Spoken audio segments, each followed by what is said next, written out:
Hello. आवाज आ रही है? Yes sir. बोलो, क्वेश्चन पेपर में और कोई सवाल है जो पूछना, या आगे बढ़े? चेक कर लो एक बार जल्दी से।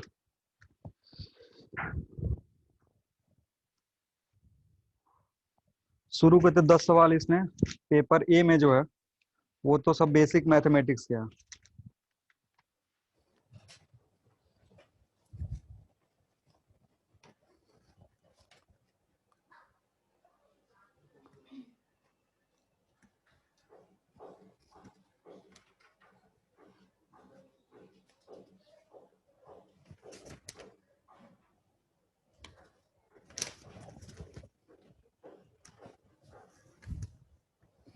और कोई है नहीं जिसमें डाउट हो सकता है। चलो ठीक है, तो आगे नेक्स्ट हेडिंग है radiation.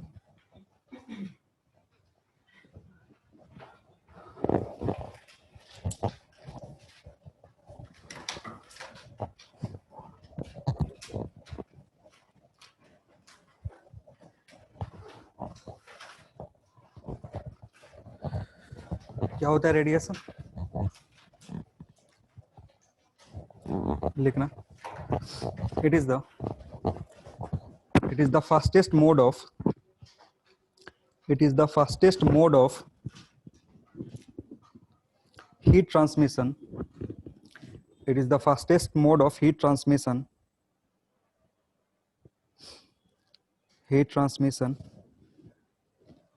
from one place to another place.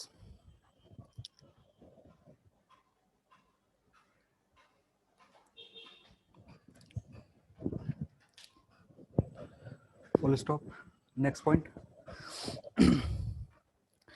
Transfer of thermal energy. Transfer of thermal energy. Transfer of thermal energy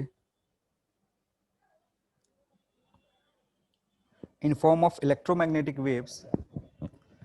Transfer of thermal energy in form of electromagnetic waves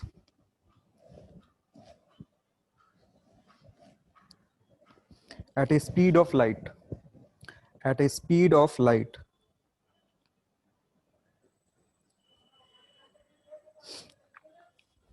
Next point. Thermal radiation. Thermal radiation. Thermal radiations is transmitted. Thermal radiation is transmitted in straight lines. Thermal radiation is transmitted in straight lines.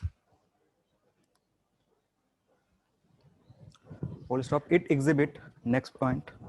It exhibit all properties of light. It exhibit all properties of light like it exhibit all properties of light like reflection, transmission,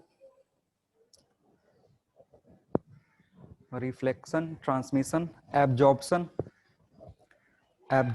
etc.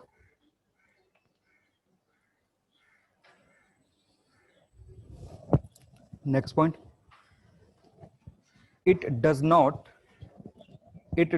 affect the medium.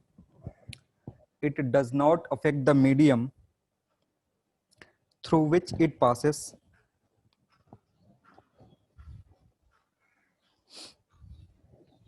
It does not affect the medium through which it passes. Okay. It does not affect the medium through which it passes.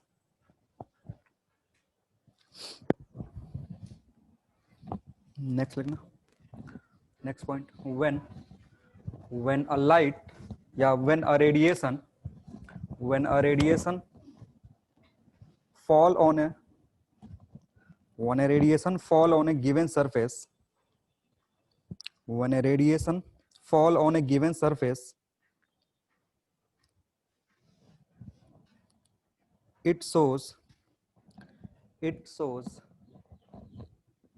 reflection. It shows reflection comma transmission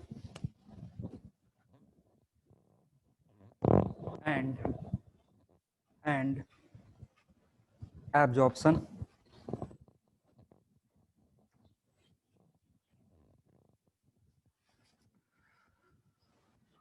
देखो किसी surface पे Q radiation fall होगा, ठीक है ना, तो तीन phenomena एक साथ हो सकता है। इसका कुछ पार्ट रिफ्लेक्ट बैक हो जाए क्यू आर, कुछ पार्ट ये जो मीडियम है दूसरा मीडियम इसमें ट्रांसमिट हो जाए क्यू टू, या फिर कुछ पोर्शन इसमें एब्जॉर्ब हो जाए क्यू ए।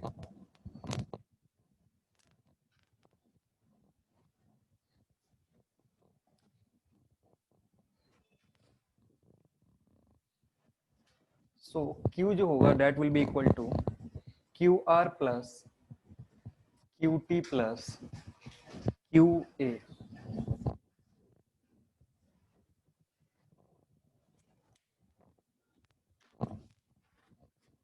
ठीक है, किसी भी सरफेस पे अगर रेडिएशन इंसिडेंट करता है तो तीन फेनोमेना होगा, रिफ्लेक्शन, ट्रांसमिशन और कुछ पोर्शन एब्जॉर्ब हो जाएगा, और जब तीनों को ऐड करेंगे that will give the total incident radiation on the surface. ठीक है, नेक्स्ट लिखना, नेक्स्ट हेडिंग है, या लिख लो आराम से लिख लो।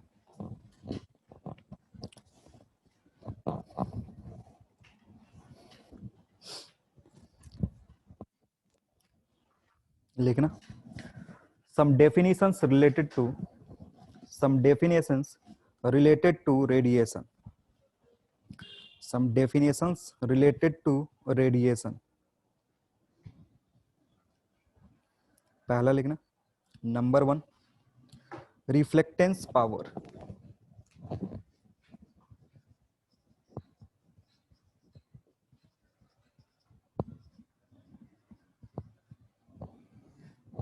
रिफ्लेक्टेंस पावर लिखना इसमें, it is the ratio of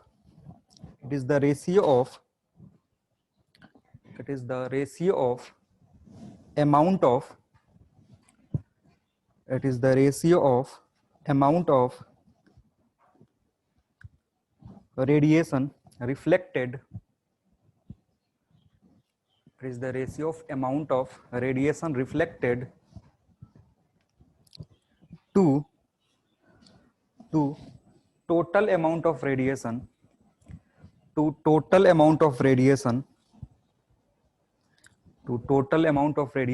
falling on a given surface।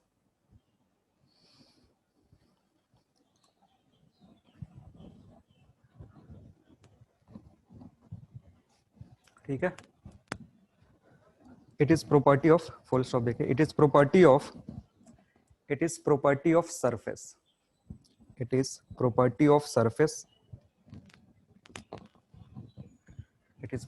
of surface on which radiation is falling।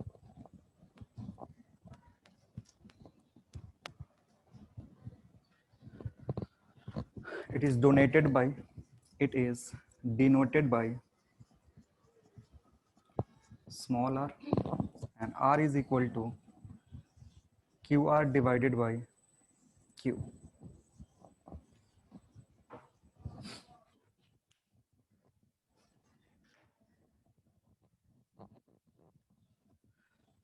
जितना पोर्शन रिफ्लेक्ट हुआ वो, और जितना फॉल हुआ था इस सरफेस पे उतना, ठीक है, उसका रेशियो लोगे तो that will be called what, reflectance power. क्या क्यू है सब क्यू है, थीटा यहाँ कहाँ से आ जाएगा।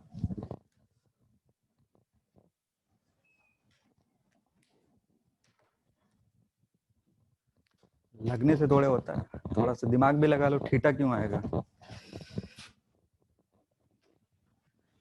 नेक्स्ट लिखना, second point, transmitting power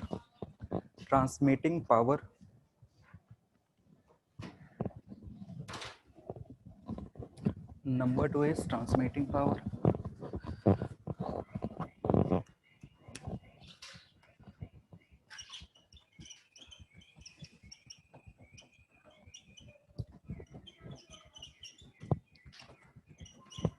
T से रिप्रेजेंट करेंगे इसको।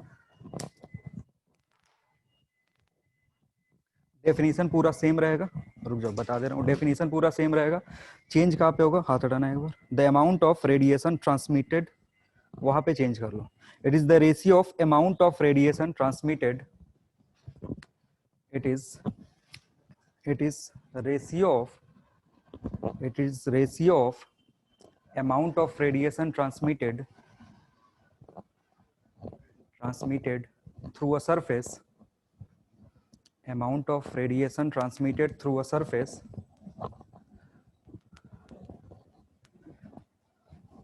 to total amount of radiation falling to total amount of radiation falling on it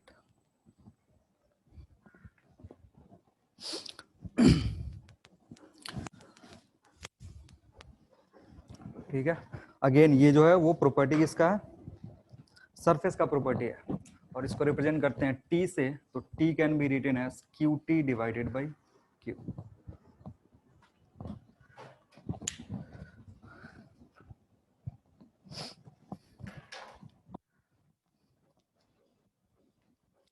third one is absorption power, third point is absorption power,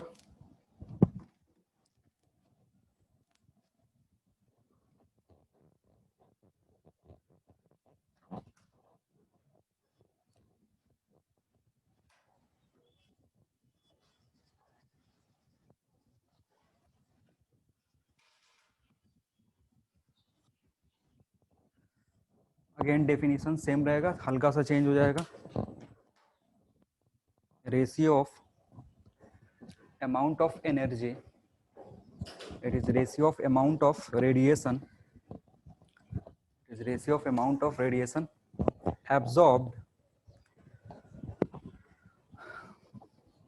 amount of radiation absorbed to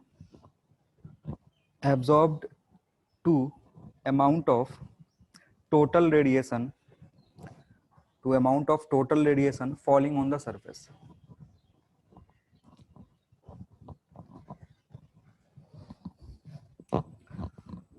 And A will be QA divided by Q.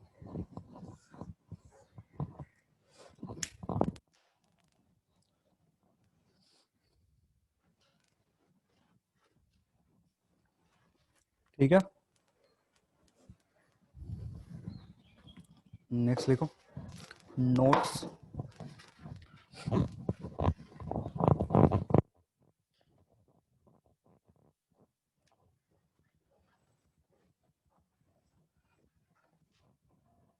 सबकी जो value होगी R की, T की और A की less than equal to 1, 1 से ज्यादा नहीं हो सकता,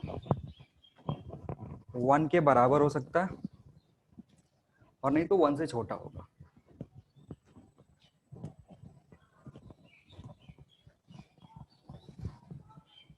ठीक है, next is R plus T plus A is equal to 1।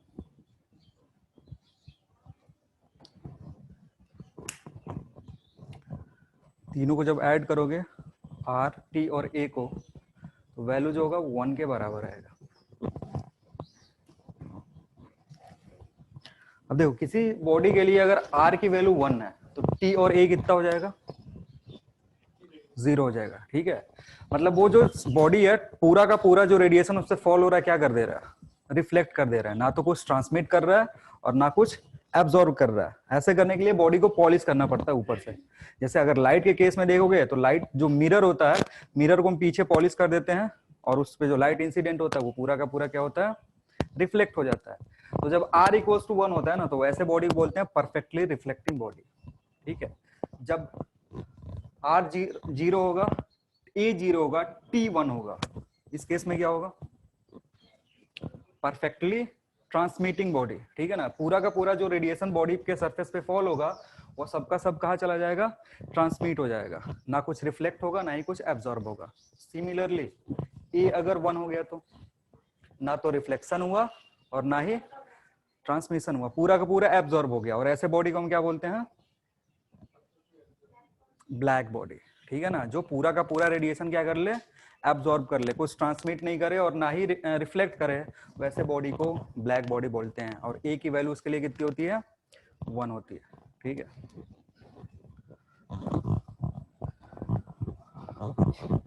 ये सारी प्रॉपर्टीज है सरफेस की, कि अगर किसी सरफेस पे लाइट इंसिडेंट हो रहा है तो इसकी वैल्यू देख करके बता सकते हो कि कितना पोर्शन रिफ्लेक्ट हुआ, कितना परसेंट ट्रांसमिट हुआ और कितना परसेंट एब्जॉर्ब हुआ। ठीक है, नेक्स्ट हेडिंग लिखना, emissive power. Emissive power, emissive power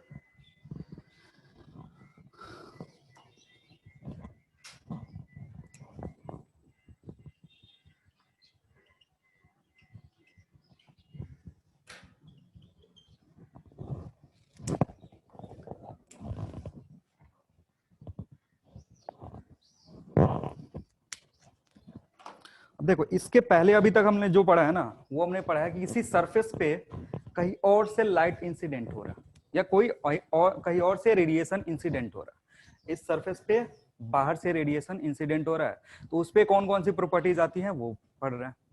साथ साथ इसके बाद इंसिडेंट तो हो ही रहा है, एक और फेनोमेना होगा इससे, ये खुद रेडिएशन इमिट करेगा।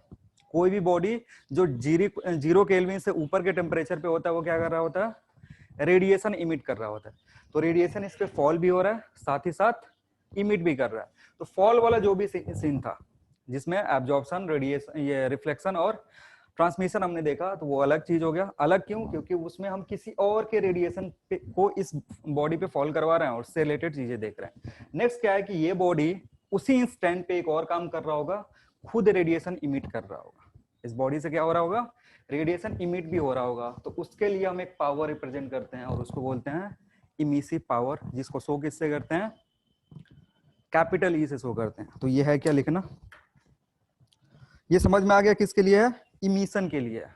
खुद बॉडी एनर्जी रेडिएट कर रहा है। तो लिखना, it is amount of, it is amount of, it is amount of radiant energy, it is amount of radiant energy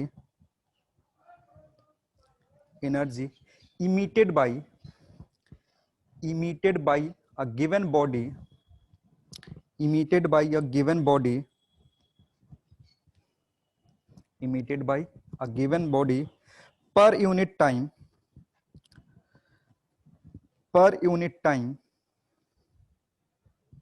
per unit time and per unit area, per unit time and per unit area। इसी में नीचे note में एक चीज लिख लो, all bodies, all bodies above 0 Kelvin, all bodies above 0 Kelvin emit thermal radiation, emit thermal radiation।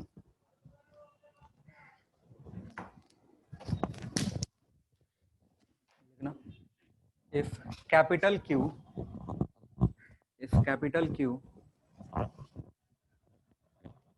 if capital Q is amount of radiation, if capital Q is amount of radiation,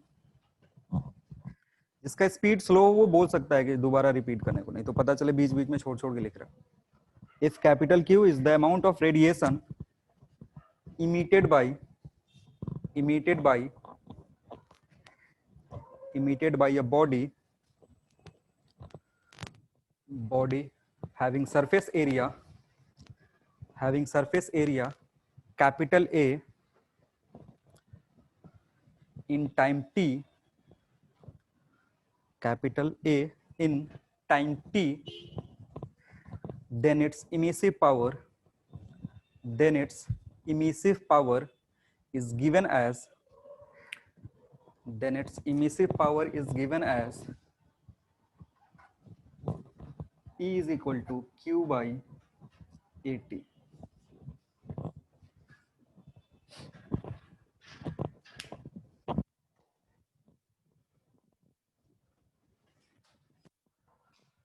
बार ये जो Q है क्या है, वो body emit कर रहा है, उस पर फॉल नहीं हो रहा है, इमिट कर रहा है। और per unit area per unit time लोगे तो उसको क्या बोलेंगे, इमिसिव पावर बोलेंगे। यूनिट क्या होगा इसका, यूनिट बताओ, unit of emissive power, unit निकालेगा सब कोई, जूल पर मीटर स्क्वायर सेकेंड, ठीक, लिख लेगा सब कोई।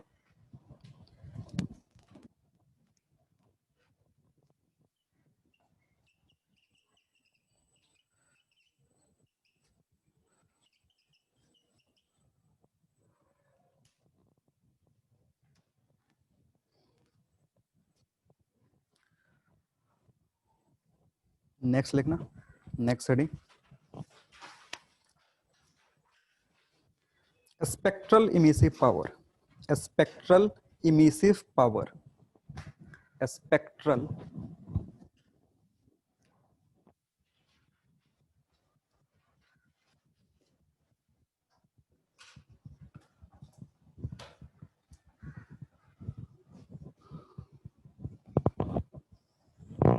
ये लेमडा, स्पेक्ट्रल इमिसिव पावर, इसको रिप्रेजेंट करते हैं ई लेमडा से। लिखना, फिर बताते हैं क्या ये, लिखना, it is defined as, it is defined at, it is defined at a particular wavelength, it is defined at a particular wavelength, ठीक है, full stop. It is the amount of, it is the amount of radiant energy, it is the amount of radiant energy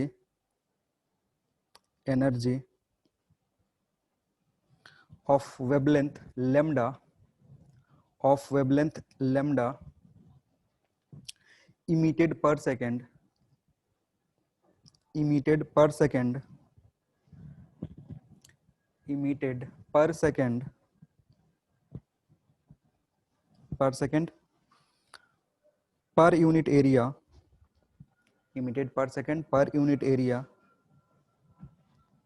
in a unit wavelength range, in a unit wavelength range, in a unit wavelength range। अब समझना कि ये है क्या।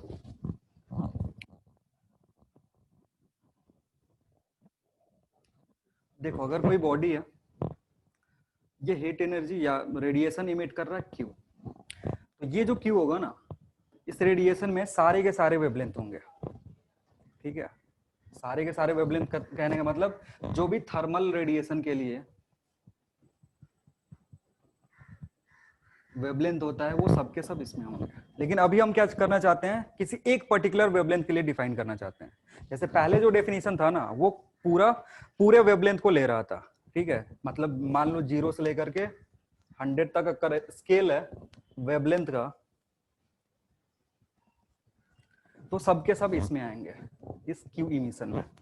अगर एक body है इतने रेंज में अगर थर्मल रेडिएशन इमिट कर रहा है, तो ये क्यू डिफाइन करने का मतलब है पूरा रेडिएशन, पूरा जो वेवलेंथ है हमने कवर कर लिया। अब इस डेफिनेशन की जरूरत क्यों पड़ी, मान लो कोई कहना चाहता है कि 10 लेमडा के लिए, मतलब लेमडा अगर 10 है उसके लिए कितना इमिसिव पावर होगा, किसी पर्टिकुलर वेवलेंथ पे कितना इमिसिव पावर होगा, वो कितना एनर्जी रेडिएट करेगा per unit time per unit area, वो कैसे निकालेंगे।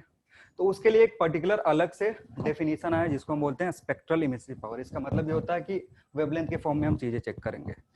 तो ई लेमडा जो होगा that will be energy radiated by wavelength lambda, क्योंकि जो भी रेडिएशन, जो भी एनर्जी है ना, उसको हम कन्वर्ट कर सकते हैं किसमें, वेवलेंथ के फॉर्म में, E is equal to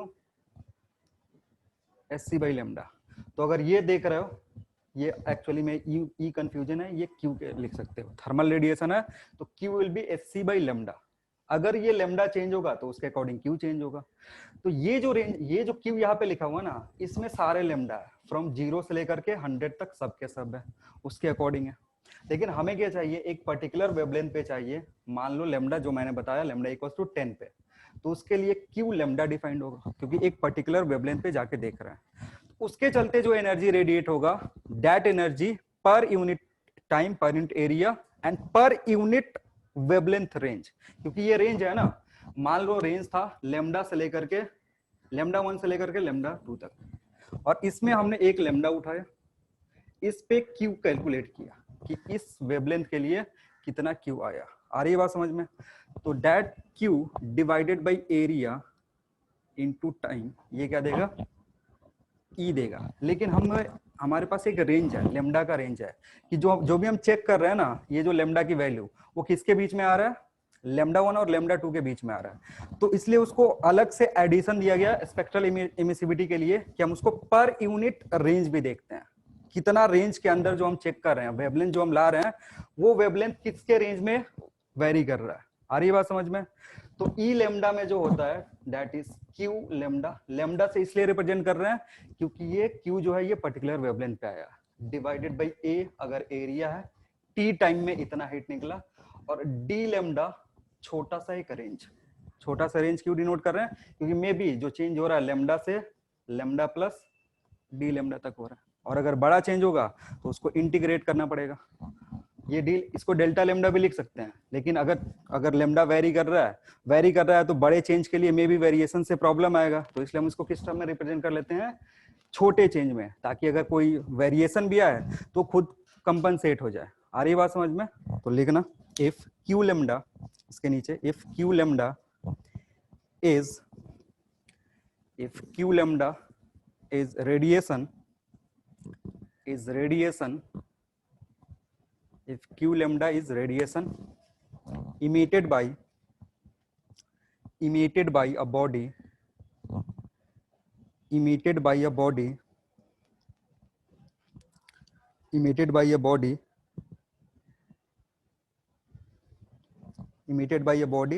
of area A capital A, and in time t at a wavelength lambda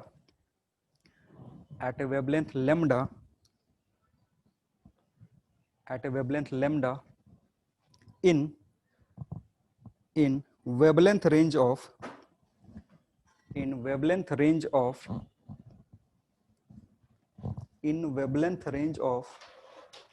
lambda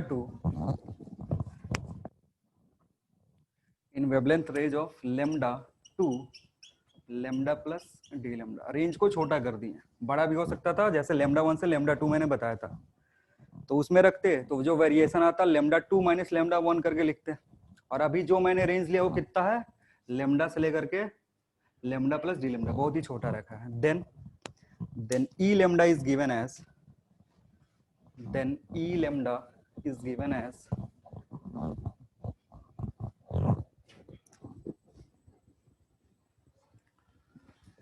Q lambda divided by A T divided by range, क्योंकि रेंज बहुत ही छोटा है, डी लेमडा के बराबर है।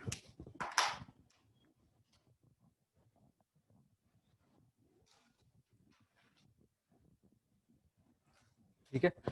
और अगर पूरा इमिसिव पावर निकालना होगा, ध्यान से सुन लो, अगर बॉडी का स्पेक्ट्रल इमिसिव पावर तुमको दिया हुआ, बॉडी का स्पेक्ट्रल इमिसिव पावर दिया है और साथ ही साथ रेंज दे दिया कि जो वेवलेंथ है इसका रेंज लेमडा 1 से लेमडा 2 है, और तब तुमसे पूछे कि बताओ इमिसिव पावर कितना होगा, तो क्या करोगे? ये वाला टर्म ले जाकर के इधर मल्टीप्लाई कर दोगे। ये जैसे ही इधर मल्टीप्लाई हुआ ना, ई लेमडा इंटू डी लेमडा क्या हो जाएगा? इमिसिव पावर हो जाएगा, क्योंकि कुछ अलग चेंज नहीं है, ये में इसमें डी लेमडा से डिवाइड कर रहा है। ये क्यू पहले इतना था, ई जो था वो कितना था, इसकी वैल्यू बस इतनी थी, उसमें रेंज से डिवाइड कर दे रहे हैं। तो अगर टोटल इमिसिव पावर निकालना है, इमिसिव पावर निकालने का मतलब है वेवलेंथ को कंसीडर नहीं कर रहे हैं, तो जो रेंज है उससे मल्टीप्लाई कर देंगे इसमें। हरी बात समझ में? इसके नीचे लिखना नोट एस्पेक्ट या emissive power in terms of emissive power in terms of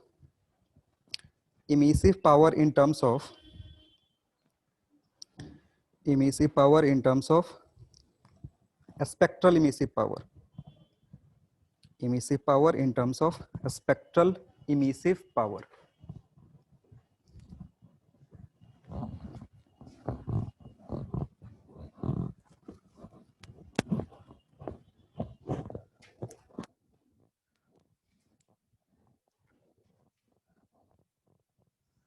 D is equal to E lambda into D lambda,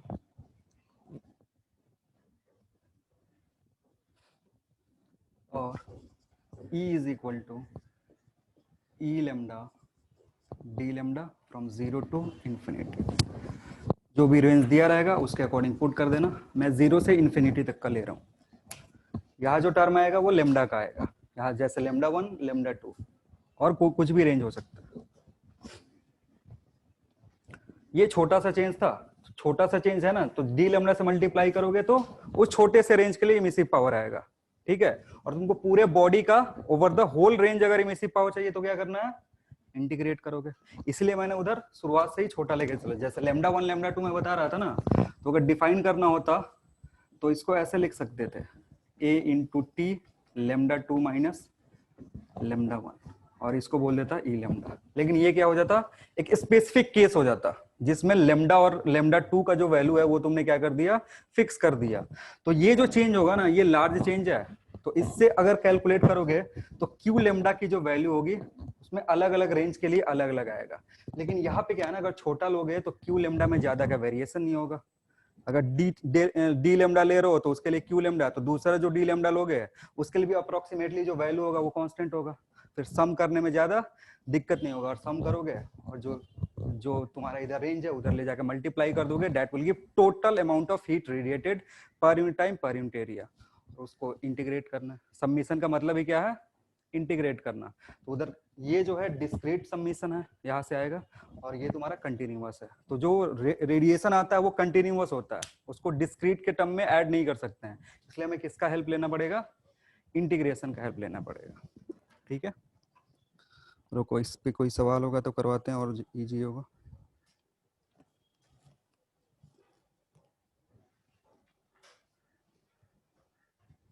चलो अभी तो नहीं है, कल करवाएंगे इस पे एक सवाल। नेक्स्ट हेडिंग लिखना, नहीं अभी नहीं है। पावर, इमिसिव पावर पे कल एक सवाल करवाएंगे। नेक्स्ट लिखना, इमिसिविटी, इमिसिविटी।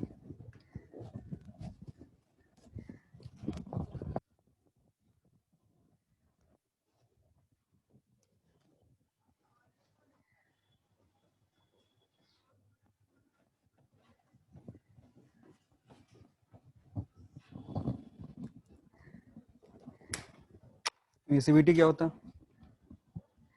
लिखो, it is ratio of, it is ratio of, it is ratio of energy radiated, it is ratio of energy radiated per unit time, it is ratio of energy radiated per unit time per unit area per unit time per unit area from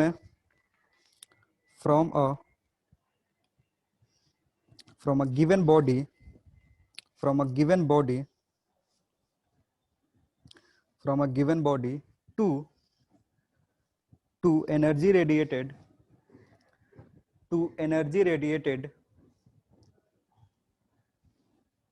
by a black body, energy radiated by a black body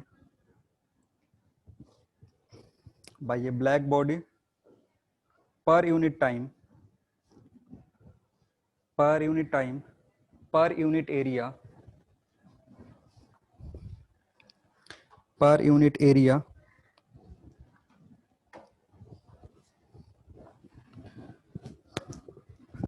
देखो इसमें होता क्या है कि ये एक तरीके का कंपैरिजन है ब्लैक बॉडी से। एक तुम्हारे पास ब्लैक बॉडी है और एक जनरल बॉडी है, ठीक है। इससे एनर्जी निकल रहा क्यू बी और इससे एनर्जी निकल रहा क्यू, ठीक है।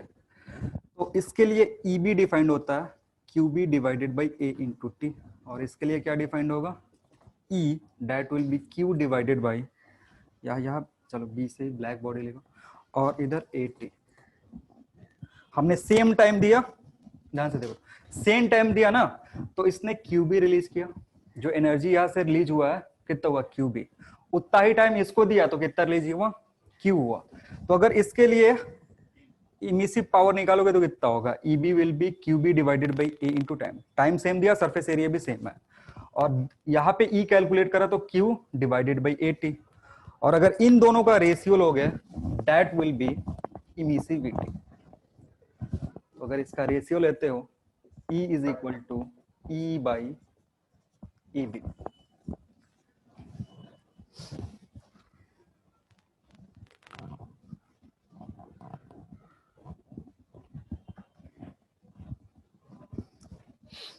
और इसका भी वैल्यू 1 से छोटा होता है, E is equal to 1 for black body.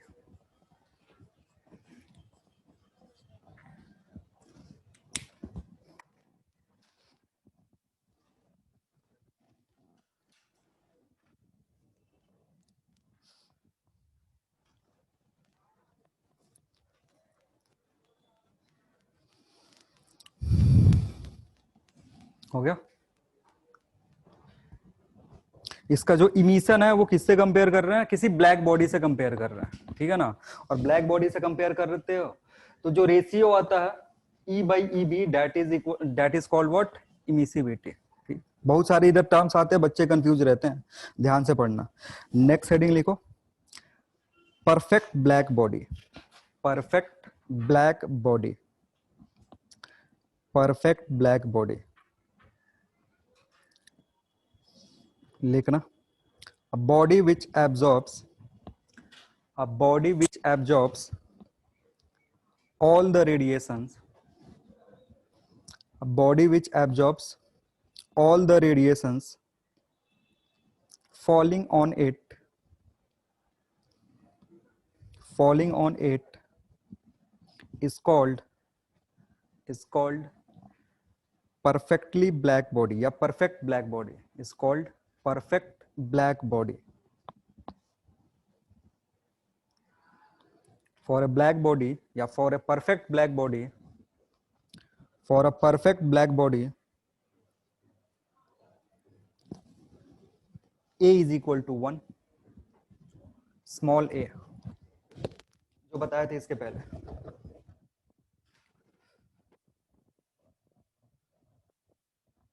A is equal to 1, R is equal to 0, T is equal to 0.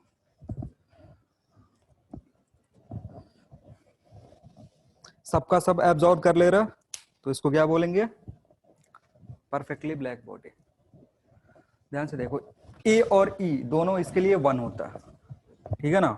ए और ई का कोई रिलेशन नहीं है, ए आर टी को रिलेट कर सकते हो, लेकिन ए और ई का कोई रिलेशन नहीं है। ये इंसिडेंट से आता है और ये इमिशन से, दोनों इंडिपेंडेंट फिनोमेना है। किसी बॉडी पे कितना लाइट इंसिडेंट हो रहा है और कितना लाइट ये इमिट हो रहा है, दोनों इंडिपेंडेंट फिनोमेना है, तो इसको और इसको रिलेट नहीं कर सकते। आ रही है बात समझ में। नेक्स्ट लिखना, अ black body, a perfect black body, a perfect black body absorbs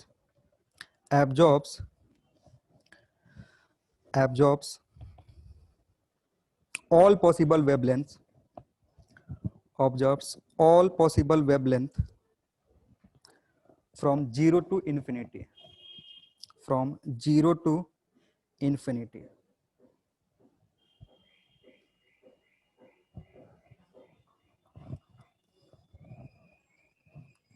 अब देखो, ध्यान से सुनना क्या बोल रहा हूँ। अगर बॉडी जो ब्लैक बॉडी है, परफेक्टली ब्लैक बॉडी है, वो एब्जॉर्ब कर रहा है, तो रेडिएट करता है कि नहीं करता, क्या एनर्जी रेडिएट करेगा, इमिट करेगा।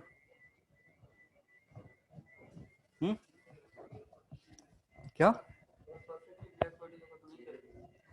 एनर्जी रेडिएट नहीं करेगा, और कोई करेगा, एनर्जी इमिट कर सकता है कि नहीं, ब्लैक बॉडी एनर्जी इमिट कर सकता है कि नहीं, रिफ्लेक्ट नहीं कर सकता है, एब्जॉर्ब, रिफ्लेक्ट नहीं कर सकता और ट्रांसमिट नहीं कर सकता, क्योंकि आर और टी 0 है। लेकिन आर और टी से इमिशन को कोई काम नहीं होता, ध्यान से समझ लो। यहाँ पे बच्चे कंफ्यूजन में होते हैं क्योंकि सर ब्लैक बॉडी का उनके दिमाग में चलता है कि ब्लैक ही दिखना चाहिए। जरूरी नहीं है ब्लैक बॉडी कैसा दिखेगा, ब्लैक दिखेगा। ब्लैक बॉडी का कंडीशन ये है ना कि सबका सब एब्जॉर्ब कर लेना चाहिए, इमिट करेगा। एब्जॉर्प्शन इरेडिएशन पे डिपेंड करता है। इरेडिएशन समझ रहे हो ना, मतलब कोई लाइट अगर उस पर फॉल कर रहा है, कोई रेडिएशन उस पर फॉल कर रहा है, तो उसके रेस्पेक्ट में जब हम डिफिनीशन ला रहे हैं तो हम बोल रहे हैं कि पूरा का पूरा क्या करेगा, एब्जॉर्ब कर लेगा। यहाँ पे मैंने कुछ नहीं ऐसा बताया कि इमिट करेगा कि नहीं करेगा। तो अगर इमिशन के टर्म में सोचोगे तो इमिशन के टर्म में वो इमिट भी कर सकता है। जो बताया किसने, स्टेफन बोल्ट्जमैन ने, कि अगर कोई ब्लैक बॉडी है तो उसमें उस अपने टेम्परेचर के अनुसार एनर्जी इमिट करता है, जिसकी वैल्यू होती है E equals to sigma T to the power 4। Stefan Boltzmann law नहीं जानते हो क्या? अरे चलो कोई ना, आगे पढ़ेंगे इसी में। तो अभी एब्जॉर्प्शन के केस में सबका सब जितना उसने एब्जॉर्ब किया रखेगा अपने पास, साथ ही साथ इमिट भी करेगा। तो इमिट कब करता है, जब उसका टेम्परेचर इंक्रीज होगा। जैसा सन था ना, सन कभी ब्लैक बॉडी होगा। सन क्या था, पहले किसी जमाने में वो ब्लैक बॉडी था, उसने क्या करा, एनर्जी एब्जॉर्ब करा, रेडिएशन एब्जॉर्ब करा, और जब उसका टेम्परेचर बहुत ज्यादा इंक्रीज हो गया तो अभी वो क्या कर रहा है, रेडिएशन को इमिट कर रहा है एट एलिवेटेड टेम्परेचर। एलिवेटेड का मतलब टेम्परेचर जब राइज, जब एब्जॉर्ब कर रहा है तो हीट बढ़ेगा ना, उसका टेम्परेचर उसका बढ़ेगा। टेम्परेचर बढ़ते बढ़ते बढ़ते एक ऐसा सिचुएशन आएगा कि अब एब्जॉर्प्शन कम हो जाएगा और जो इमिशन है वो बढ़ जाएगा। तो अगर इमिशन है तो पहले यहाँ पे एक बॉडी था, इसने सब कुछ एब्जॉर्ब किया, जीरो से लेकर के इंफिनिटी वेवलेंथ, जितने भी रेडिएशन इसमें फॉल हुए सबका सब क्या कर लिया, एब्जॉर्ब कर लिया। तो जब इमिट करेगा तो जो इसने एब्जॉर्ब किया वही इमिट कर रहा होगा। तो इसका मतलब यह है कि सन क्या कर रहा है, अभी एलिवेटेड टेम्परेचर पे है। किस टर्म में है, इसमें है। पहले ये करा होगा किसी जमाने में, यानी सन क्या एक ब्लैक बॉडी है। जरूरी नहीं है कि ब्लैक बॉडी ब्लैक दिखना चाहिए। आ रही है बात समझ में? आइस क्या है, ब्लैक बॉडी है। कंफ्यूजन हो रहा है ना, आइस भी ब्लैक बॉडी है, जितना भी रेडिएशन उस पर फॉल करता है सबका सब क्या करता है, एब्जॉर्ब करता है। लेकिन जो इमिट करता है, इमिट और रिफ्लेक्शन में अलग अलग दो चीजें है। इमिशन और रिफ्लेक्शन क्या है, अलग अलग चीजें। मैं रिफ्लेक्शन नहीं बोल रहा हूं, मैं क्या करूं, सबका सब एब्जॉर्ब कर लिया, लेकिन इमिट कौन सा कर रहा है, बस व्हाइट लाइट इमिट कर रहा है। आ रही बात समझ में? इसलिए बर्फ दिखता कैसे है, व्हाइट दिखता है, नहीं पल्ले पड़ रहा है। बल्ब अगर पूरा एब्जॉर्ब कर रहा है तो, सारे रेडिएशन अगर एब्जॉर्ब कर ले रहा है तो उसको क्या बोलेंगे। कभी भी जो कलर है ना, उससे डिसाइड नहीं करेंगे कि बॉडी ब्लैक है या नहीं है। हम डिसाइड किससे करेंगे, कितना एब्जॉर्ब कर रहा है। तो अगर जितना भी रेडिएशन उस पर फॉल कर रहा है सबका सब एब्जॉर्ब कर रहा है तो वो बॉडी क्या है, ब्लैक बॉडी। इमिशन और एब्जॉर्प्शन को कभी एक साथ नहीं देखेंगे, दोनों इंडिपेंडेंट फेनोमेना है। इमिशन अलग है, एब्जॉर्प्शन अलग है। जो रेडिएशन फॉल हो रहा है सबका सब एब्जॉर्ब कर लिया, कुछ रिफ्लेक्ट नहीं कर रहा, उसको ब्लैक बॉडी बोलेंगे। और जब टेम्परेचर इंक्रीज होगा तो वो क्या करेगा, जो एब्जॉर्ब किया है उसको इमिट करेगा। तो बर्फ के साथ, आइस के साथ क्या होता है कि वो जो तुम्हारा व्हाइट लाइट है, व्हाइट लाइट कहने का मतलब कॉम्बिनेशन है किसका, 7 कलर्स का, तो वो सारे 7 कलर्स इमिट करता है। तो तुमको क्या दिखता है, उस कलर का दिखता है। अब देखो हो क्या रहा है ना, कि जब आइस है तुम्हारे पास तो आइस 0 से इंफिनिटी तक का, या चलो 100 तक का सब एब्जॉर्ब कर लिया। 0 से 100 तक का क्या करा, सब एब्जॉर्ब करा। जो इमिट करा है ना उसका रेंज इतना ही है, क्योंकि तुम जो विजिबल लाइट है ना वो इसी रेंज में रहता है, 0.4 टू 0.7 के रेंज में। आ रही बात समझ में? तो इस रेंज में इमिट कर रहा है, एब्जॉर्ब कितना कर रहा है, 0 से लेकर के 100 तक का। तो उस क्या है, ब्लैक बॉडी है। परफेक्टली नहीं बोल सकते हैं आइस, लेकिन ब्लैक बॉडी है। आंख भी ब्लैक बॉडी है। हमारा जो आई है वो क्या है, ब्लैक बॉडी है। जो भी लाइट जाता है इस पे फॉल होता है वो सबका सब क्या करता है, एब्जॉर्ब कर लेता है। रिफ्लेक्ट और ट्रांसमिट नहीं करता है। ट्रांसमिट करेगा पार होकर के इधर पीछे से निकल जाएगा। ट्रांसमिशन का मतलब यही होता है ना कि पार हो गया। पार के होते हुए कभी देखे हो कि पीछे से लाइट निकल रहा है, नहीं निकलता है ना। हाँ, तो आई भी क्या है, एक ब्लैक बॉडी है। ब्लैक बॉडी हम खुद से बना भी सकते हैं। कैसे, एक बहुत बड़ा बॉक्स ले लो और इसमें एक छोटा सा या कोई भी शेप कर सकते हो। यहाँ पे एक छोटा सा होल कर दिया, ठीक है। तो यहाँ से जब लाइट जाएगा ना तो मल्टीपल रिफ्लेक्शन होने के चलते वो अंदर ट्रैप हो जाएगा, बाहर ही नहीं निकलेगा। तो जितना इधर से लाइट जा रहा है वो पूरा का पूरा इसने क्या कर लिया, एब्जॉर्ब कर लिया, और अंदर बार बार रिफ्लेक्ट करवा रहा है, वो बाहर नहीं निकल पा रहा है। तो ये कैसे बिहेव कर रहा है, ब्लैक बॉडी की तरह। क्लियर है, कोई दिक्कत? अब अगर ब्लैक कलर होगा तो बोलोगे वो ब्लैक बॉडी है? नहीं, कलर से डिफाइन नहीं करते हैं, जो एक्चुअल डेफिनेशन है एब्जॉर्प्शन का उससे डिफाइन करते हैं। और कभी भी इमिशन से ब्लैक बॉडी को डिफाइन नहीं करते हैं। इमिशन मतलब वो रेडिएट जो कर रहा है, कितना एनर्जी उसके पास था वो रेडिएट कर रहा है, उससे भी डिफाइन नहीं करते हैं। हमेशा किससे डिफाइन डिफाइन करेंगे? चलो नोट में लिख लेना, नोट में लिख लो, sun is treated as, sun is treated as black body, sun is treated as black body, comma eyes, eyes, अरे ठीक था, आईज भी लिख दिया तो वो भी ठीक था, आईज एंड आईज अब लिखवाने वाले ही थे। I is also treated as black body,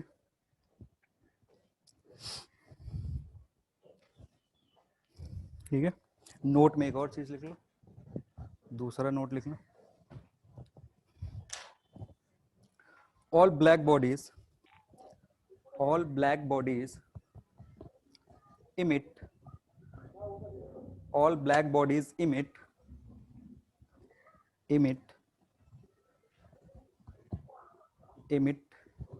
radiation at elevated temperature, elevated नहीं जानते हो क्या?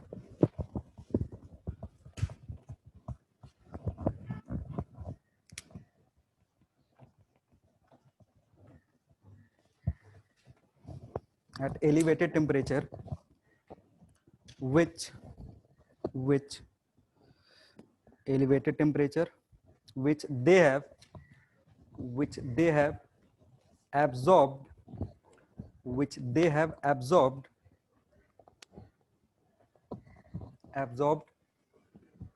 initially,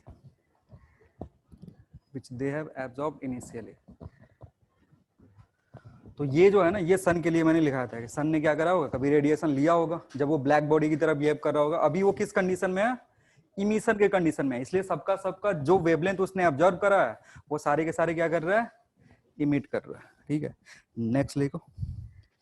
अब अभी तक जो क्या चल रहा था ना, थ्योरी चल रहा था, कितना एनर्जी इमिट होगा, मतलब कोई बॉडी है, अगर टेम्परेचर कुछ है या कुछ उसका सरफेस एरिया है तो उसके अकॉर्डिंग कितना एनर्जी इमिट करेगा वो हमने नहीं पढ़ा। तो अब यहाँ से आता है लॉज ऑफ रेडिएशंस, जिसमें 3-4 लॉ पढ़ेंगे। क्या? हाँ हाँ, एकदम खत्म होगा, एकदम खत्म होगा, टेंशन मत लो, तुम नहीं रहोगे। ठीक है, खत्म होगा, वो जरूर खत्म होगा। जैसे फायर बर्न करते हैं तो कुछ देर बाद खत्म हो जाता है ना, तो सन भी क्या है, फायर का गोला, उसके अंदर जो फ्यूल है खत्म हो जाएगा, सन भी, हाँ फ्यूल है ना उसके अंदर, फ्यूजन नहीं पड़े हो क्या, हाइड्रोजन है उसका फ्यूल। नेक्स्ट लिखो, next heading, laws of radiations, laws of radiations, laws of radiations,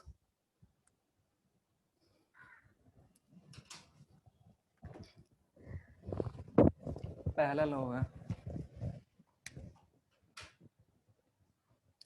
Prevost heat exchange.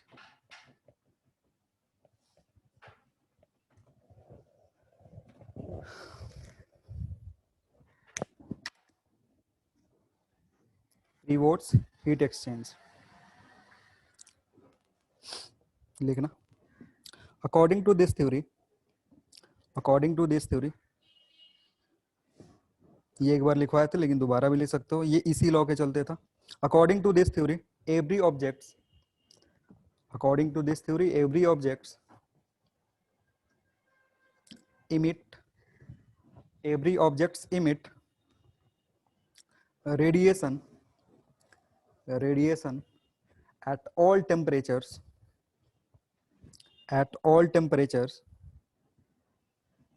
except absolute zero, emits radiation at all temperature except absolute zero. Absolute zero का मतलब 0 kelvin. And at same time it absorbs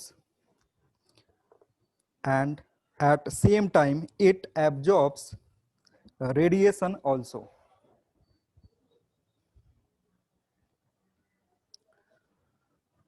अब लिखना पहला point, emission and absorption. इसी में पहला point, emission and absorption are simultaneous process. Emission and absorption are simultaneous processes but independent of each other. But independent of each other. ठीक है.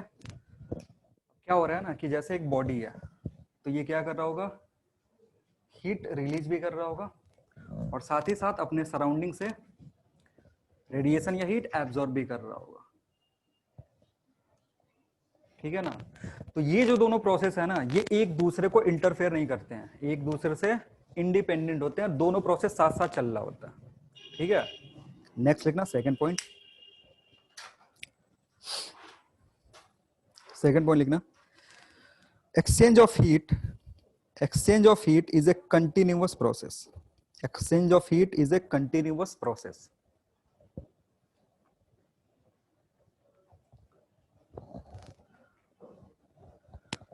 अब देखो क्या हो रहा है ना कि ये बॉडी है तो कंटिन्यूअस इससे हीट बाहर जाएगा और इस पे हीट इंसिडेंट होगा. ऐसा नहीं कि ये बोले 5 मिनट आराम कर लेने दो, कुछ देर बाद है ना फिर हीट लेंगे, या कहेगा 5 मिनट आराम कर लेने दो, कुछ देर बाद हीट देंगे. ठीक है ना. जो रेडिएशन है वो हमेशा क्या चलता रहता है, चलते रहता है. जितनी दिन की इस बॉडी की जिंदगी है, जितना दिन इसको बना के रख रहे हो, कहीं भी, जैसे ये टेबल हो गया, अगर यहाँ पे है एनर्जी क्या कर रहा है, ये एमिट कर रहा है, साथ ही साथ एब्जॉर्ब भी कर रहा है हमेशा. ऐसा नहीं कि रात हो गया तो लाइट नहीं है तो एनर्जी रेडिएट नहीं कर रहा होगा, करेगा जरूर. ठीक है. और इस पे अगर फॉल हो रहा है कोई भी रेडिएशन तो उसको एब्जॉर्ब भी करेगा. क्लियर है. तो जो फिनोमेना है वो कंटिन्यूअसली चलते रहता है. नेक्स्ट पॉइंट लिखना, third point, if two bodies A and B are in thermal equilibrium, if two bodies A and B are in thermal equilibrium, thermal equilibrium क्या होता है? Thermal equilibrium same temperature. और thermodynamic equilibrium chemistry में पढ़े हो, अभी thermal part शुरू हुआ है केमिस्ट्री में? नहीं शुरू हुआ, बहुत पीछे हो यार. चलो, थर्मल इक्विलिब्रियम ब्रैकेट में लिख लो, सेम टेम्परेचर. थर्मल इक्विलिब्रियम और थर्मोडायनेमिक इक्विलिब्रियम दोनों अलग अलग चीज है, लेकिन हम अभी किसका बात कर रहे हैं? थर्मल इक्विलिब्रियम का मतलब same temperature. Then amount of radiation emitted, then amount of radiation emitted by A, then amount of radiation emitted by A will be equal to amount of radiation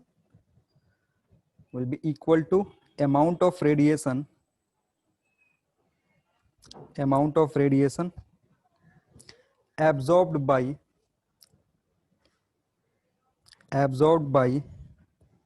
amount of radiation absorbed by A. दोनों same चीज है, मतलब जितना emit कर रहा है उतना ही का क्या कर रहा होगा, एब्जॉर्ब भी कर रहा होगा. ठीक है. सिमिलरली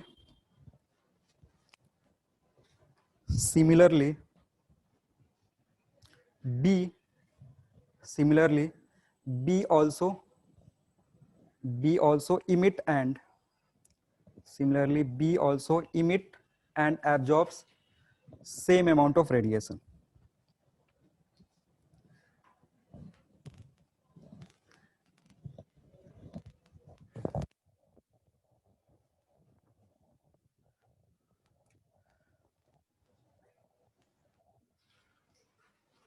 देखो ये एक रूम है और यहाँ पे कुछ भी एक रखा हुआ है, जैसे बॉल रखा हुआ है। तो रूम के में जो वॉल्स है ना उसका टेम्परेचर T है, कांस्टेंट हो गया, और साथ ही साथ जैसे T1 ले लो और इसका टेम्परेचर T2 है जो कि टाइम के साथ चेंज नहीं हो रहा। T1 और T2 क्या हो रहा है, टाइम के साथ कांस्टेंट हो गया। अब कांस्टेंट होने का मतलब है ना कि देखो ये जितना इमिट कर रहा है वो इस पे फॉल होगा, जितना इमिट करेगा वो इससे फॉल होगा, और ये जितना इमिट करेगा वो क्या होगा, इस पे फॉल होगा। तो ये T1 और T2 कब बराबर होगा, T1 जब ये जितना इमिट कर रहा है वो सबका सब इस पे फॉल हो। आ रही बात समझ पे, ये जितना इमिट कर रहा है उतना इस पे फॉल हो रहा है, तो इसका टेम्परेचर T1 हो जाएगा। सिमिलर उधर से भी वही सिनेरियो होगा कि ये जितना इमिट करेगा वो सबका सब ये क्या करेगा, एब्जॉर्ब करेगा। तो अगर एक बॉडी के रेस्पेक्ट में डिफाइन करा जाए तो ये जितना इमिट कर रहा है ना उतना ही क्या कर रहा है, एब्जॉर्ब कर रहा है। तब जाकर के ये सराउंडिंग में जो बॉडी है उससे टेम्परेचर इसका क्या हो रहा है, सेम हो रहा है। आ रही बात समझ में। पहले अगर T1 और इधर T2 है तो ये जितना एब्जॉर्ब करेगा ना वो इतना इमिट नहीं कर रहा है क्योंकि टेम्परेचर अलग अलग है। तभी टेम्परेचर डिफरेंस क्यों आ रहा है, क्योंकि दोनों का जो इमिशन और एब्जॉर्प्शन है वो सेम नहीं है। लेकिन अभी क्या हो रहा है, टेम्परेचर सेम होने का मतलब है कि ये जितना इमिट किया इसने ऑब्जर्व कर लिया, ठीक है, और इसने जितना एब्जॉर्ब इमिट किया इतना इसने ऑब्जर्व कर लिया। तो एक्चुअल में जो इमिशन एक बॉडी के रेस्पेक्ट में देख रहे हो, जितना इमिशन है उतना ही इसके लिए क्या है, एब्जॉर्प्शन है। तब जाकर के इसके सराउंडिंग में जो बॉडी होगा, जैसे रूम है, इसका टेम्परेचर और इसका टेम्परेचर क्या होगा, सेम हो जाएगा। अगर अलग अलग टेम्परेचर है तो इमिशन और एब्जॉर्प्शन क्या होगा, सेम नहीं होगा, ठीक है। अगर सराउंडिंग से टेम्परेचर तुमको थर्मल इक्विलिब्रियम में लाना है, टेम्परेचर सेम करवाना है, तो जितना इमिशन होगा उतना ही क्या होगा, एब्जॉर्प्शन होगा, ठीक है। अब ऐसा नहीं है कि टेम्परेचर सेम हो गया, जैसे ये सराउंडिंग है, ये बॉडी T और इसका भी टेम्परेचर T, तो दोनों चुपचाप बैठे हुए हैं कि ना हम तुमको देंगे ना तुमसे लेंगे, ऐसा नहीं होता है, ठीक है ना। कि मान लो ये Q बेचारा 0 कर लिया, ये भी Q 0 कर लिया, चुपचाप बैठे हुए हैं एक दूसरे को देख रहे हैं, ऐसा नहीं होगा। इमिशन होगा, एब्जॉर्प्शन भी होगा, दोनों साथ साथ चलेगा, कभी नहीं रुकता है, लेकिन क्या होगा, इमिशन एब्जॉर्प्शन बराबर हो जाएगा। क्लियर। और इसको क्या बोलते हैं, थर्मल इक्विलिब्रिटी। नेक्स्ट लिखो, ये था, ये नंबर 1 लॉ था। नंबर 2 है Kirchhoff's law.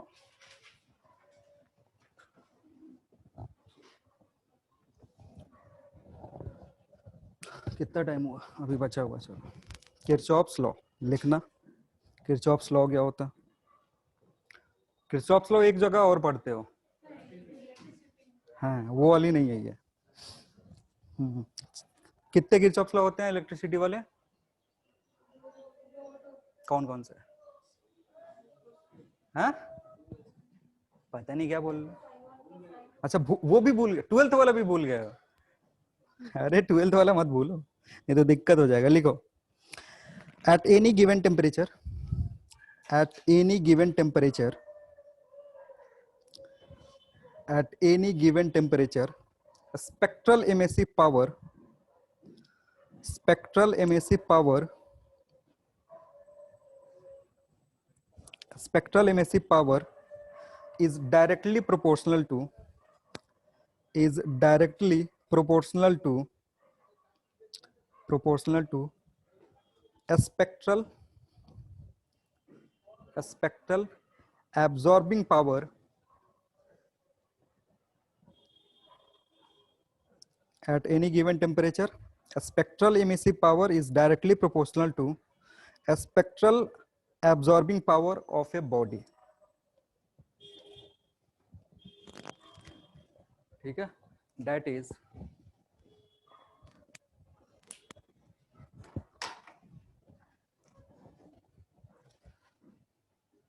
E lambda is directly proportional to A lambda, or E lambda by A lambda is equal to constant.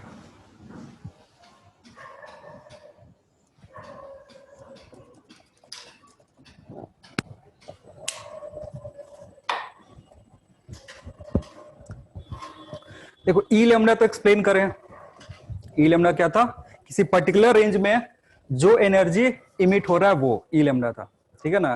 Particular range में energy per unit time per unit area जो होता है उसको E lambda बोलते हैं। A lambda क्या होगा,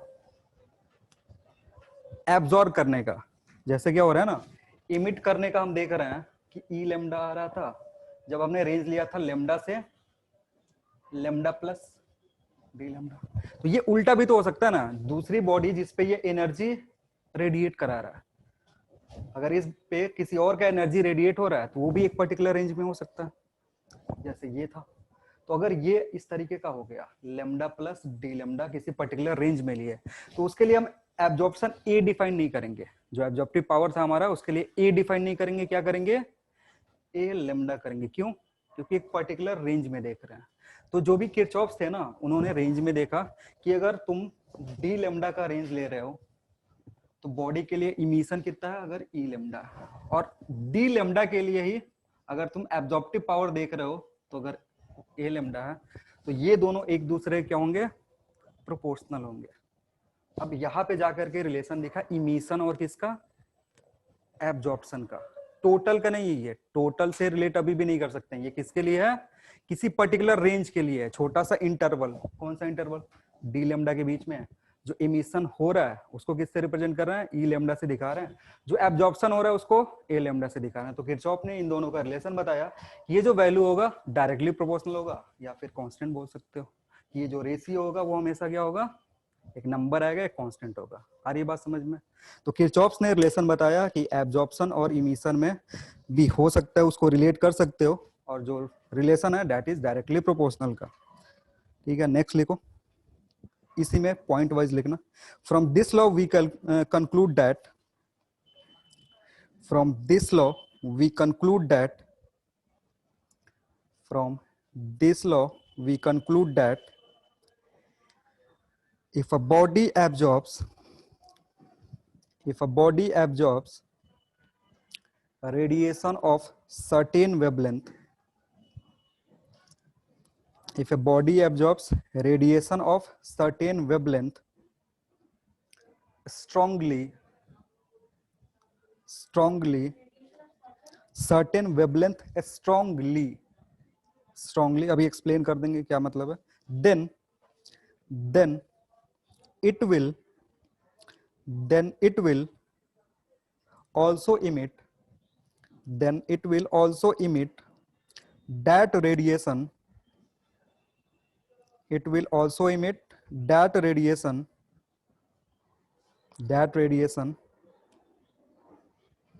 of same wavelength, then it will also emit that radiation of same wavelength at elevated temperature,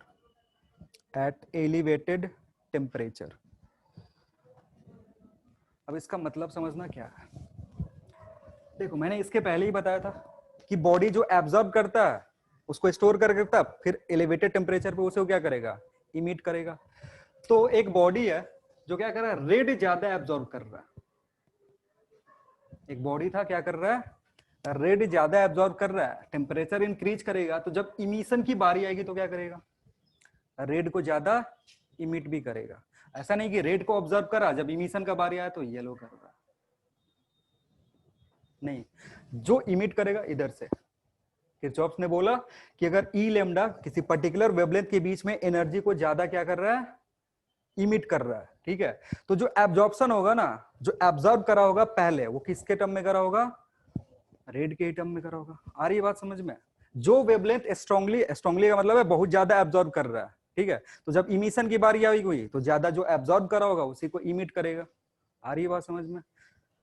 next लिखना, रिपीट करें सर, क्या, हाँ एक बार थोड़ा एक बार और करते हैं।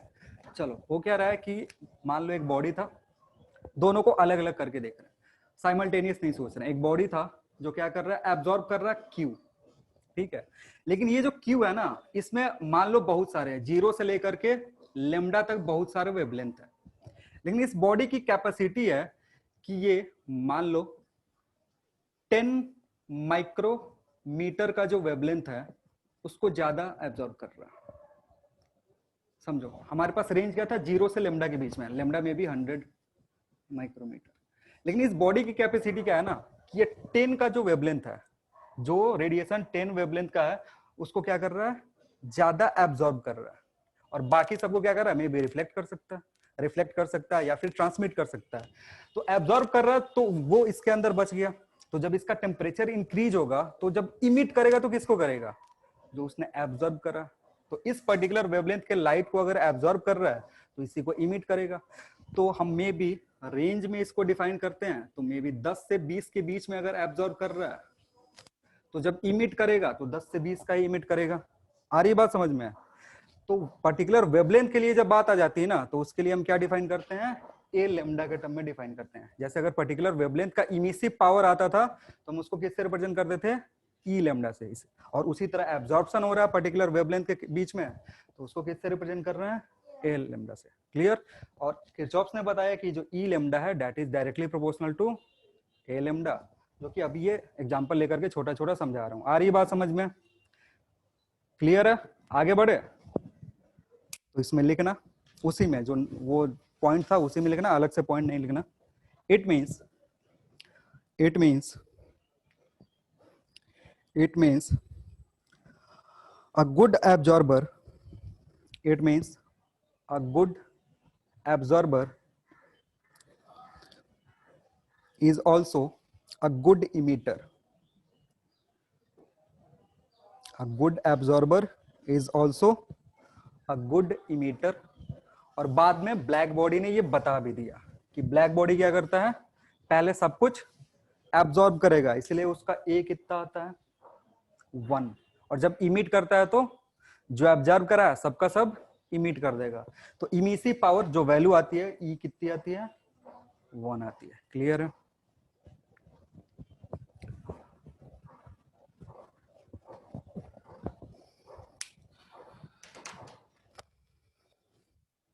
नेक्स्ट रीडिंग लिखो।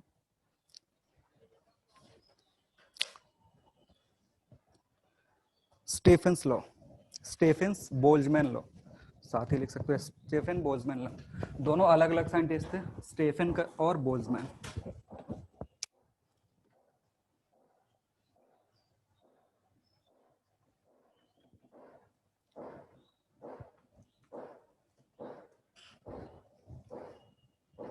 Stephen Boltzmann law. अब इसके पहले तक जो भी चीज हमने पढ़ा है ना, उसमें किसी ने नहीं बताया कि कौन सा बॉडी कितना इमिट करेगा। बाकी सारी चीजों बता दी हम लोगों ने कि एब्जॉर्ब कितना करेगा, इमिट कितना करेगा, दोनों में रिलेशन कितना होगा, टेम्परेचर बढ़ेगा टेम्परेचर घटेगा तो क्या होगा, 0 केल्विन से अगर ऊपर है तो इमिट करेगा पक्का। लेकिन किसी ने ये नहीं बताया कि कितना इमिट करेगा। आ रही बात समझ में? इन दोनों ने बताया, बोला कि चलो हम बताते हैं, तुम लोग नहीं बता पा रहे हो तो बताया, तो लिखो कितना बताया, लिखना। According to this law, amount of radiation, according to this law, amount of radiation emitted by a,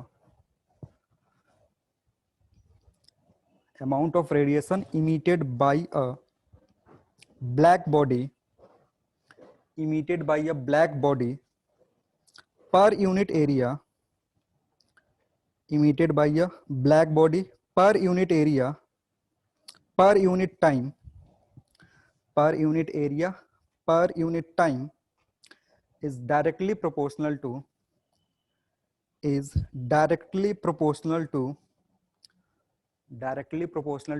fourth power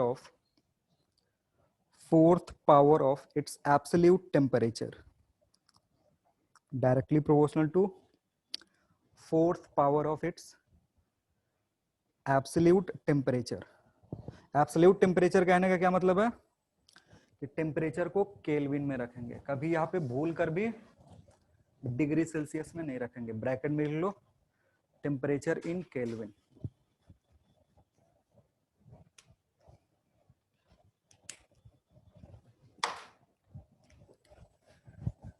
ठीक है, लिखना if E is radiation emitted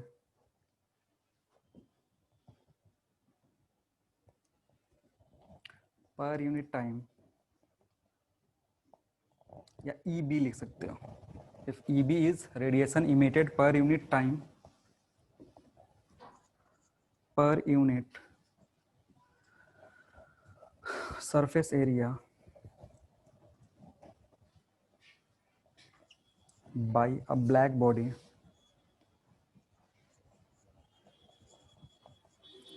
at temperature T Kelvin, then EB is directly proportional to T raised to power 4.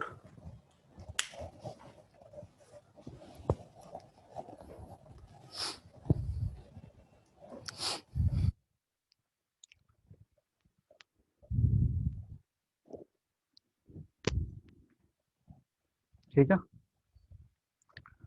अब इसको हटाना पड़ेगा। Sign of proportionality को हटाओगे तो एक कांस्टेंट आएगा, उसको रिप्रेजेंट करते हैं सिग्मा से।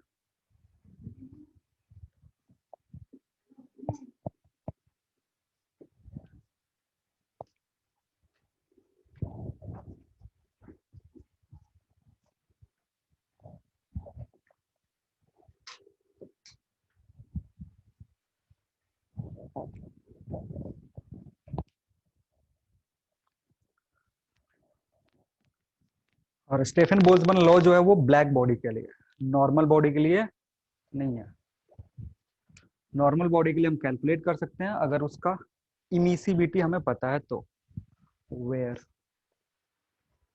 सिग्मा को क्या बोलते हैं, Stefan Boltzmann constant.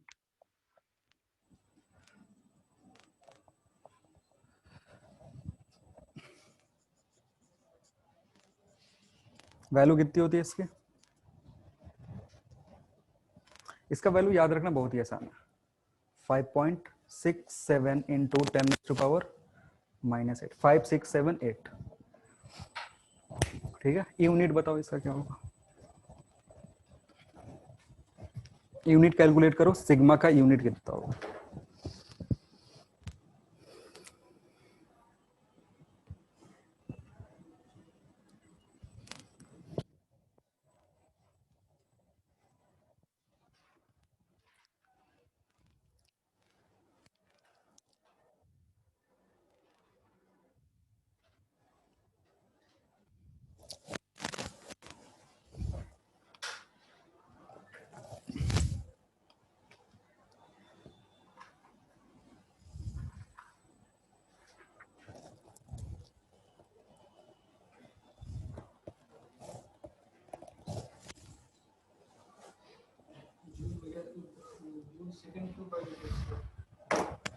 Joule,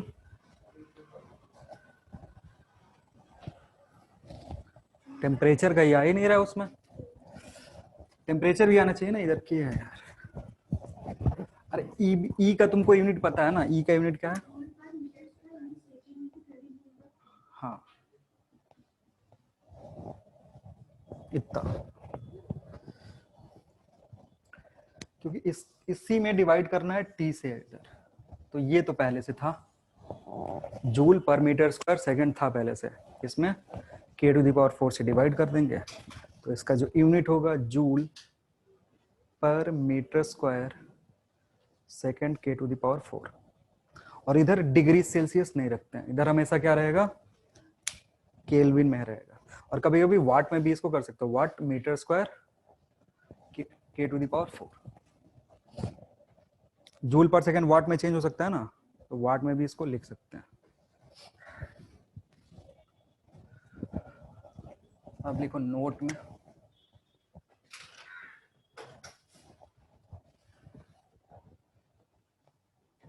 for a body having emissivity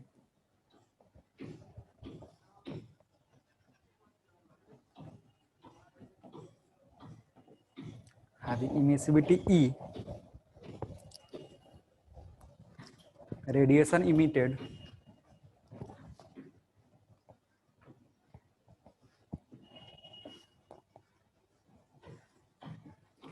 per unit time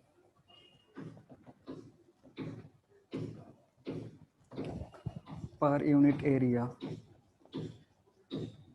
is given as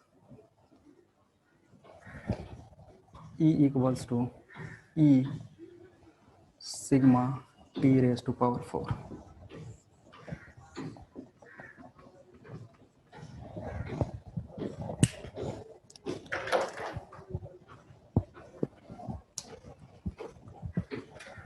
ठीक है, क्योंकि इमिसिबिलिटी का जो डेफिनेशन था वो क्या था, E बाई ई बी, ठीक है ना। तो अगर E कैलकुलेट करना है तो इसको ऐसे लिख सकते हो, और ई बी तो अभी हमने कैलकुलेट करा, तो इधर मल्टीप्लाई कर दिया, ठीक है ना। इसी में नोट में ही लिखोगे amount of energy radiated, amount of energy radiated per second is given as, amount of energy radiated per second is given as Q is equal to E sigma A T raised to power 4, where A is surface area of the given body.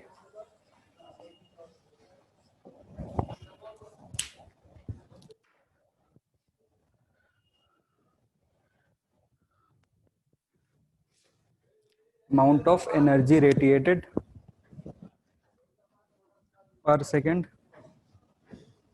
is given as, देखो ये जो चीज था ना, ये था क्या actually में, ये है Q बाई ए टी।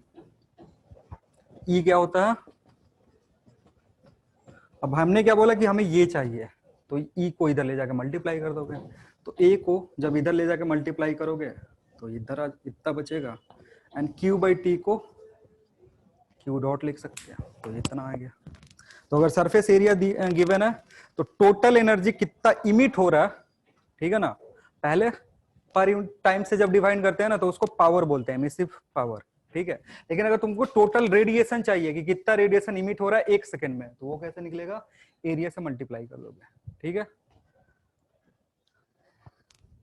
अब इसका यूज क्या है, स्टेफन बोल्ट्जमैन लॉ पढ़ने का एप्लीकेशन क्या है वो देखेंगे। पूरा पढ़ेंगे नहीं, थोड़ा सा समझा दे रहे हैं कि कैसे इसका यूज होता है, पूरा पढ़ेंगे अगले क्लास में। देखो होता क्या है कि अगर एक बॉल है उसको मैं हवा में ऐसे हैंग करके रख दूं, ठीक है ना, हवा में हैंग करके रख दूं, जो थ्रेड है उसको नॉन कंडक्टिंग बना दो, पूरा वैक्यूम है, ठीक है ना, बॉल को हैंग करके रखा है, थ्रेड जो है नॉन कंडक्टिंग है। अगर थ्रेड नॉन कंडक्टिंग हो गया तो बॉल से कंडक्शन नहीं होगा, लेकिन फिर भी टाइम के साथ क्या होता है, उसका टेम्परेचर फॉल होता है। आ रही बात समझ में। तो हमने कंडक्शन का काम खत्म कर दिया, तो कंडक्शन का काम अगर खत्म हो गया तो जो टेम्परेचर में फॉल होगा उसके लिए बस दो ही चीज बचा, या तो कन्वेक्शन या फिर रेडिएशन। और दूसरा चीज मैं क्या बोल रहा हूँ, वैक्यूम कर दिया। तो वैक्यूम अगर कर देंगे तो कन्वेक्शन भी गायब हो जाएगा, क्योंकि कन्वेक्शन किसके चलते आता है, एयर के चलते। एयर पार्टिकल है तो उधर से हीट कन्वेक्शन के थ्रू बाहर जा सकता है, लेकिन एयर भी हटा दिए तो भी देखिए उसका टेम्परेचर फॉल हो रहा है, यानी हो क्या रहा होगा, रेडिएशन इमिट हो रहा होगा। तो अगर मान लो कि आसपास का जो रूम है, जैसे ये वॉल है, इसका टेम्परेचर कुछ है T, एक रूम में हमने एक बॉल को हैंग करके रखा है जिसका टेम्परेचर T1 है और इसका टेम्परेचर T2 है। अभी T1 is greater than T2, जब हम हैंग करके गए तो क्या देखे, T1 T2 से ज्यादा है। कुछ देर बाद आए तो ये दोनों टेम्परेचर बराबर हो गया था, इसका भी T और इसका भी T। ये बॉल कूल हुआ, कूल क्यों हुआ, हीट इससे निकला, हीट रेडिएट हुआ, ठीक है। तो जो हीट रेडिएट हुआ वो ले कौन रहा है, वॉल ले रहा होगा, तभी तो जाकर के इन दोनों में थर्मल जो थर्मल इक्विलिब्रियम है उसके चलते टी टी बराबर हो गया। तो जितना हीट यहाँ से इमिट हो रहा है ये एब्जॉर्ब कर ले रहा है, तो कितना हीट रिलीज हो रहा होगा उसके कोरोस्पॉन्डिंग हम देखेंगे बॉल कैसे कूल हो रहा है, मतलब cooling due to radiation. Cooling बहुत सारे तरीकों से हो सकता है, कूलिंग कंडक्शन के चलते भी हो सकता है कि अगर एक बहुत बड़ा कोई हॉट बॉडी है उसमें एक कोई भी कोल्ड रॉड कनेक्ट कर दो तो हीट को क्या कर देगा, एक जगह से दूसरी जगह पास करवा देगा। या फिर कन्वेक्शन से भी होता है, कन्वेक्शन अभी पढ़े नहीं है। कन्वेक्शन में क्या होता है कि अगर कोई हॉट प्लेट है उसके ऊपर से वाटर फ्लो करवाओ तो वाटर उसका हीट लेकर के फ्लो हो जाएगा। यहाँ पे क्या हो रहा है, कोई दूसरा बॉडी कॉन्टेक्ट में है नहीं उससे, और थ्रेड का मैंने बोल ही दिया कि वो नॉन कंडक्टिंग है। तो जो भी कूलिंग हो रहा है वो किसके चलते हो रहा है, रेडिएशन के चलते। तो जो नेक्स्ट हमारा टॉपिक होगा वो है एप्लीकेशन ऑफ, लिख लो heading, application of Stefan Boltzmann law, application of Stefan Boltzmann law, application of Stefan Boltzmann law, और इसमें लिखना cooling by radiation, cooling by radiation, cooling by radiation. Heating भी हो सकता है, तो हीटिंग अगर कूलिंग पढ़ रहे हो तो हीटिंग उसका अपोजिट होता है, तो वो भी साथ साथ चलेगा। रेडिएशन का स्पेलिंग इतना खतरनाक लिख रहे हो, काहे एस ए और ए को परेशान करके रखे हो, छोड़ दो ना। कितना बार रेडिएशन लिखे होंगे यार यहाँ पे, आई से तुम लिख रहे हो, आई से।